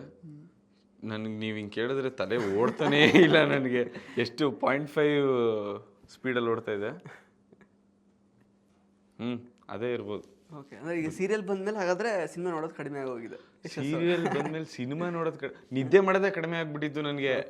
ಲಿಟ್ರಲಿ 3-4 ಅವರ್ಸ್ ಮಲಗ್ತಿದ್ದೆ ಅಷ್ಟೇ. ಮಧ್ಯರಾತ್ರಿ 2 ಗಂಟೆ ಬರ್ತಿದ್ದೆ ಮನೆಗೆ, ವಾಪಸ್ ಬೆಳಗ್ಗೆ 6 ಗಂಟೆ 7 ಗಂಟೆಗೆಲ್ಲ ಹೊರಟ್ಬಿಡ್ತಾ ಇದ್ದೆ. ಅದು ಮಧ್ಯೆ ಫ್ರೆಶ್ ಅಪ್ ಆಗಿ ಎಲ್ಲ ಮಾಡೋಷ್ಟೊಳಗೆ 2 ಅವರ್ 3 ಅವರ್ ಅಷ್ಟೇ ಮಲಗ್ತಿದ್ದು ಒಂದೊಂದು ದಿವಸ ಅಂತೂ. ಆ ಥರ ಕಂಟಿನ್ಯೂಸ್ ಆಗಿ ಶೂಟ್ ಮಾಡಿದ್ದೀವಿ. ಯಾಕೆಂದರೆ ಸ್ವಲ್ಪ ಬ್ಯಾಕಿಂಗ್ ಕಡಿಮೆ ಇತ್ತು ನಮ್ಮದು ಎಪಿಸೋಡ್ಸ್ ಎಲ್ಲ, ಬ್ಯಾಂಕಿಂಗ್. ಅದಕ್ಕೋಸ್ಕರ ಸ್ವಲ್ಪ ಹೆಕ್ಟಿಕ್ ಇತ್ತು ಮಧ್ಯ. ಇವಾಗ ನಾನು ಆರಾಮಾಗಿ ಇರ್ತೀನಿ. Okay. All time favourite heroine ಯಾರು? ಹೀರೋಯಿನ್ಸ್? ದಿವ್ಯ ಸ್ಪಂದನ. ಓಕೆ. ದೀಪಿಕಾ ಪಡ್ಕೊಂಡು ಇಷ್ಟ, ಆಲಿಯಾ ಭಟ್ ಇಷ್ಟ, she is a very good performer. ನಮ್ಮ ಕನ್ನಡದಲ್ಲಿ ಆದರೆ ರಮ್ಯಾ ಅವ್ರು ಇಷ್ಟ. ರಮ್ಯಾ ಅಷ್ಟೇ, ಇನ್ಯಾರಿಲ್ಲ. ನಂಗೆ ಆಕ್ಚುಲಿ ಎಲ್ಲರೂ ಇಷ್ಟ, ದೀಪಾ ಸನ್ನಿಧಿ ಇಷ್ಟ. ನಾವು ಅಮೂಲ್ಯ ಅವ್ರ ಹೆಸರು ಹೇಳ್ತೀರಾ ಅನ್ಕೊಂಡ್ವಿ. ಅಮೂಲ್ಯ ಅವರು ಪವಿತ್ರ ಇಷ್ಟ, ಅಮೂಲ್ಯನೂ ಇಷ್ಟ, ಪವಿತ್ರನೂ ಇಷ್ಟ. ಅದು ನೋಡಿ ನಾವು ಜ್ಞಾಪಿಸಿದ ಮೇಲೆ ಹೇಳ್ತಾ ಇದ್ದೀರಾ. ಇಲ್ಲ ಹಂಗಲ್ಲ, ನಾನು ಬಿಗ್ ಸ್ಕ್ರೀನಲ್ಲಿ ಅಂತ ಅನ್ಕೊಂಡೆ ಅದಕ್ಕೆ. ಹಾಗೆ ಸೊ ಇನ್ನು ಆ್ಯಕ್ಚುಲಿ ಮನೇಲಿ ರೆಸ್ಪಾನ್ಸ್ ಯಾವ ರೀತಿ ಬರ್ತಾ ಇತ್ತು ತಂದೆ ತಾಯಿಯವರು, ಮತ್ತು ಅವ್ರು ಮುಗ್ದೋದ್ಮೇಲೆ ಅವ್ರು ಏನಂದ್ರು ಮನೇಲೆಲ್ಲ? ನಮ್ಮ ಅಪ್ಪ ಅಮ್ಮ ನನ್ಗಿಂತ ಜಾಸ್ತಿ ಇನ್ವೆಸ್ಟೆಡ್ ಆಗ್ಬಿಟ್ಟಿದ್ರು ಇದರಲ್ಲಿ. ಯಾಕೆಂದರೆ ನನಗೊಂಥರ ಖುಷಿ ಅದು. ಸರಿ, ನಾನು ಒಂದು ಕೆಲಸ ಮಾಡಿ ಕೊಟ್ಟಿದ್ದೀನಿ ನೋಡಿ, ನೀವು ಇನ್ನು ಮುಂದಕ್ಕೆ ತೊಗೊಂಡು. ಅವ್ರ ಪಾಪ ಇನ್ಸ್ಟಾಗ್ರಾಮಲ್ಲಿ ನೋಡಿ ಅಷ್ಟು ಇದು ಹಿಂಗೆ ಕಮೆಂಟ್ ಹಾಕಿದ್ದಾರೆ, ಇವ್ರಿಗೆ ಇದು ರೆಸ್ಪಾನ್ಸ್ ಮಾಡು, ಇದು ಹಿಂಗೆ ಮಾಡಿದ್ದಾರೆ ಕಮೆಂಟ್, ಪ್ರತಿಯೊಂದು ಅವ್ರು ನೋಡ್ತಾ ಇದ್ರು ಪಾಪ. ನೋಡಿ ಪ್ರತಿಯೊಂದು ನನಗೆ ಕಳಿಸ್ತಾ ಇದ್ರು. ಒಂದು 24/7 ಅವ್ರ ಫೋನಲ್ಲಿ ಇರ್ತಾರೆ ಇನ್ಸ್ಟಾಗ್ರಾಮಲ್ಲಿ. ನಿನ್ಗೆ ಇಷ್ಟು ಫಾಲೋವರ್ಸ್ ಆದರು, ನಿನ್ಗೆ ಇದಾಯಿತು, ಈ ಕಮೆಂಟ್ ಬಂತು, ಇವ್ರು ಈ ಥರ ರೀಲ್ ಮಾಡಿದ್ದಾರೆ ಅಂತ ಅಂದ್ಬಿಟ್ಟು ಒಳ್ಳೆ ರೆಸ್ಪಾನ್ಸ್ ಇದೆ. ಆಮೇಲೆ ಜನಗಳು ಬಂದ್ಬಿಟ್ಟು ನಿಮ್ಮ ಮಗ ಚೆನ್ನಾಗಿ ಆ್ಯಕ್ಟ್ ಮಾಡ್ತಾ ಇದ್ದಾನೆ ಅಂದಾಗ ಅವ್ರಿಗೂ ಖುಷಿ ಆಗುತ್ತಲ್ವಾ, obviously. So they are happy. Correct. ಏನಾದ್ರು ಇದು ಫ್ಯಾನ್ ಎನ್ಕೌಂಟರ್ ಹೊರಗಡೆ ಹೋದಾಗ ಆಗಿರೋದು ಏನಾದ್ರು ಅನುಭವ? ಆಗಿದೆ. ಯಾವ ರೀತಿ ಎಲ್ಲ? ಸುಮಾರು ಆಗಿದೆ. ಎಲ್ಲ ನಾನು ಅದೇ ಹೇಳಿದ್ದು, ತಮ್ಮಯ್ಯ ಅಂತ ಕರೀತಾರೆ, ಇಲ್ಲ ತಿಲಕ್ ಅಂತಾರೆ, ಒಬ್ಬೊಬ್ರಿಗೆ ರಿಜಿಸ್ಟರ್ ಆಗಲ್ಲ ಸಡನ್ ಆಗಿ, ಇವ್ನು ಅವನೇ ಕಣೆ ಅಂತ, ನಾನೇ ಅಂತ ಅಂದ್ಬಿಟ್ಟು ನಾನೇ ಹಾಯ್ ಮಾಡ್ಬಿಡ್ತೀನಿ ಫಸ್ಟೇ. ಹಂಗೆಲ್ಲ ಆಗುತ್ತೆ ಆ ಥರ ಎಲ್ಲ. ಸೊ ಒಟ್ಟಿನಲ್ಲಿ ಒಳ್ಳೆ ರೆಸ್ಪಾನ್ಸ್ ಅಂತೂ ಸಿಕ್ತು ಸೀರಿಯಲ್ ಮಾಡಿದ್ದಕ್ಕೆ, ಮೊದಲನೇ ಸೀರಿಯಲ್. ಅದು 2 ತಿಂಗಳಿಗೆ ಜನ ಇಷ್ಟು ಪ್ರೀತಿ ಕೊಟ್ಟಿರೋದು, ಸೊ ಗಾಡ್ಸ್ ಗ್ರೇಸ್ ಅಷ್ಟೇ. ಕರೆಕ್ಟ್. ಕೊನೆಯದಾಗ ಒಂದು ಸೆಗ್ಮೆಂಟ್ ಇರುತ್ತೆ ಯಶಸ್ ಅವರೇ, ಅದಕ್ಕಿಂತ ಮೊದಲು ಸೊ ಸಾಕಷ್ಟು ಪರ್ಫಾರ್ಮೆನ್ಸನ್ನು, ಒಳ್ಳೆ ರೀತಿಯ ಪರ್ಫಾರ್ಮೆನ್ಸ್ ಮೂಲಕ ಜನಗಳನ್ನು ತಲುಪಿದ್ದೀರಾ. ಆ್ಯಕ್ಚುಲಿ ಪವಿತ್ರ ಬಂಧನ ಧಾರಾವಾಹಿ ಮೂಲಕ ಮತ್ತು ತಿಲಕ್ ದೇಶ್ಮುಖ್ ಪಾತ್ರದ ಮೂಲಕ ಫೈನಲ್ ಆಗಿ ಏನು ಹೇಳಕ್ಕೆ ಇಷ್ಟಪಡ್ತೀರಾ ಜನಗಳಿಗೆ? ನಿಮ್ಮ ಮುಂದಿನ ಜರ್ನಿ ಹೇಗಿರುತ್ತೆ, ಪ್ಲಸ್ ಅವ್ರಿಗೆ ಯಾವ ರೀತಿ ನಿಮಗೆ ಸಪೋರ್ಟ್ ಮಾಡಬೇಕು ಅದ್ರ ಬಗ್ಗೆ ಎಲ್ಲ ಹೇಳೋದಾದ್ರೆ? ಸೊ ಕಡಿಮೆ ಟೈಮಲ್ಲೇ ತುಂಬ ಪ್ರೀತಿ ಕೊಟ್ಟಿದ್ದಾರೆ ಜನ. So I am always grateful for them. Thank you so much, I love you guys ಅಂತ ಹೇಳ್ತೀನಿ. ಅದು ಬಿಟ್ಟರೆ ಆಮೇಲೆ ನನ್ನ ಆ್ಯಕ್ಟಿಂಗ್ ಬಗ್ಗೆ ತುಂಬ ಮೆಚ್ಕೊಂಡಿದ್ದೀರಾ, ತುಂಬ ಅದ್ರ ಬಗ್ಗೆ ಹೊಗಳಿದ್ದಾರೆ. ಸೊ ಇನ್ನೂ ಏನಾದರೂ ಲೋಪದೋಷಗಳಿದ್ರು ಅದನ್ನು ಕಮೆಂಟಲ್ಲಿ ಹಾಕಿ ಅಂತ ಹೇಳಿದ್ದೀನಿ. ಏನಾದರೂ ನಮ್ಮ ಕಡೆಯಿಂದನೂ ಕಾನ್ಸ್ಟೆಂಟಾಗಿ ಇಂಪ್ರೂವ್ಮೆಂಟ್ ಇರಲೇಬೇಕು. ಸೊ ಅದನ್ನು ಮಾಡ್ಕೊತೀನಿ. ಯಾವತ್ತೂ ಡಿಸಪಾಯಿಂಟ್ ಮಾಡಲ್ಲ ನಿಮ್ಮನ್ನ. ಒಳ್ಳೆ ಪ್ರಾಜೆಕ್ಟ್ ಮುಖಾಂತರನೇ ಬರ್ತೀನಿ. ಅದು ದೊಡ್ಡ ಸ್ಕ್ರೀನ್ ಆಗಿರ್ಬೋದು, ಚಿಕ್ಕ ಸ್ಕ್ರೀನ್ ಆಗಿರ್ಬೋದು, ಯಾವುದೇ ಮಾಡಿದ್ರು ಒಳ್ಳೆ ಪ್ರಾಜೆಕ್ಟ್ ಮುಖಾಂತರನೇ ಬರ್ತೀನಿ. Thank you so much. Thank you so much Yashas ಅವರೇ, ಸಾಕಷ್ಟು ವಿಷಯಗಳನ್ನು ಹಂಚ್ಕೊಂಡ್ರಿ. ನಿಮ್ಮ ಮುಂದಿನ ಜೀವನಕ್ಕೆ, ಮುಂದಿನ ಪ್ರಾಜೆಕ್ಟ್ಸ್ಗೆ ಒಳ್ಳೆಯದಾಗಲಿ. All the best. Thank you so much sir. It was nice talking to you. ಒಂಥರ ಆರಾಮಾಗಿ ಒಂದು ಫ್ರೆಂಡ್ ಜೊತೆ ಕೂತ್ಕೊಂಡು ಹರಟೆ ಹೊಡೆದಂಗೆ ಅನ್ನಿಸ್ತು. Okay, thank you so much. Pleasure is mine. ಒಳ್ಳೆಯದಾಗಲಿ. Thank you so much. So ಸ್ನೇಹಿತರೆ, ಇದಾಗಿತ್ತು ಯಶಸ್ ಕೃಷ್ಣ ಅವರ ಮಾತುಗಳು. ಮತ್ತೆ ಭೇಟಿ ಆಗ್ತಾ ಇರೋಣ. ಧನ್ಯವಾದ. ಇಂಟ್ರೆಸ್ಟಿಂಗ್ ಮತ್ತು ಇನ್ಫಾರ್ಮೇಟಿವ್ ವಿಡಿಯೋಗಳನ್ನು ಮಿಸ್ ಮಾಡ್ಕೋಬೇಡಿ. ಈಗಲೇ ಸಬ್ಸ್ಕ್ರೈಬ್ ಮಾಡಿ.